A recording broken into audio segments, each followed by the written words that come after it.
L'histoire,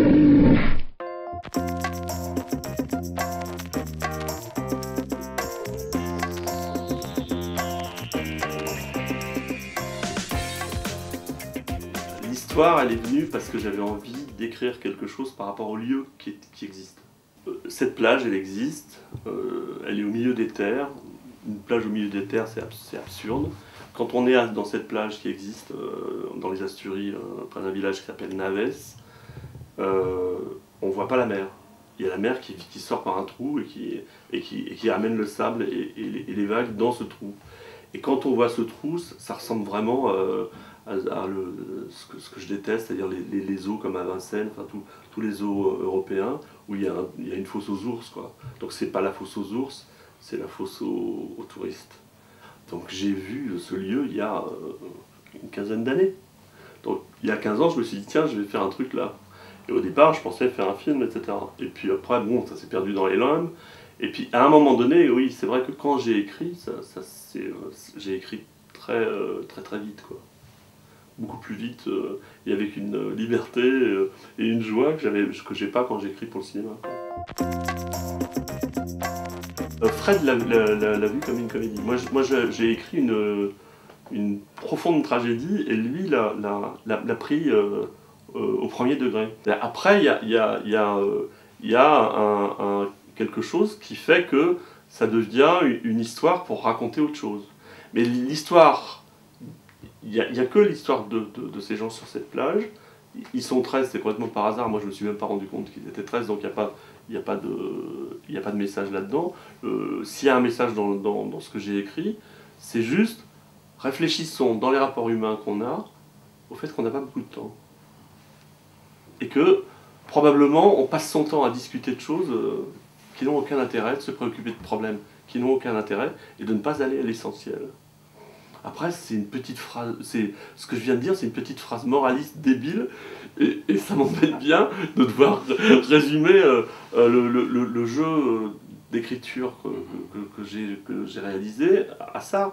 Parce qu'après, il y a le dessin absolument génial de Fred qui transcende tout ça, qui fait que les personnages existent, que malgré le fait que ça soit quelque chose une construction comme ça intellectuelle, ça prend une épaisseur. Et ensuite, comme il y a plein de choses autres, eh ben moi, sur ce que vous disiez tout à l'heure, ils se sentent observés. Il y a quelqu'un, je crois que c'est un blogueur, je crois pas que c'est un critique, qui a dit quand le jeune homme regarde et dit il y a quelqu'un, en fait, c'est nous qui voit le lecteur. Jamais je pense à une chose pareille. Je trouve ça absolument génial. Et donc maintenant, effectivement, quand ils regardent et qu'ils pensent qu'ils sont observés, c'est du lecteur dont il est question. Pour ce qui me concerne, tous les jours, je pense à ma mort. Et tout ce que je fais dans ma vie, c'est en fonction du fait que j'ai le temps par rapport à ça. C'est-à-dire, je suis pas pressé, ou je suis très pressé, ça dépend de l'échelle.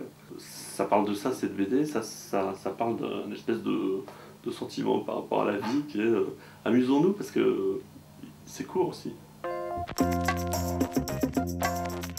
C'est fait pour que les gens ils inventent ce qu'ils veulent. C'est pas fait pour que moi je raconte ce que. C'est-à-dire, déjà moi quand j'ai écrit le scénario, je l'ai donné à Fred. C'est Fred qui a fait tout le travail au sens. C'est lui qui a fait les dessins. Je lui ai donné aucune indication. Ce qui est incroyable, c'est que la manière dont j'ai écrit, lui, il a respecté ce que j'avais écrit comme scénario. Mais il y a plein de références que je ne lui ai absolument pas données. Et dans le dessin, il y a ces références-là sans que lui s'en aperçoive. Donc quand on écrit quelque chose, il y a des tas d'inconscients, il y a plein de choses inconscientes. Et c'est parce qu'il y a de l'inconscient que ça a une chance de toucher. C'est ce qu'on lâche, c'est pas ce qu'on. C'est ce qu'on lâche qui marche.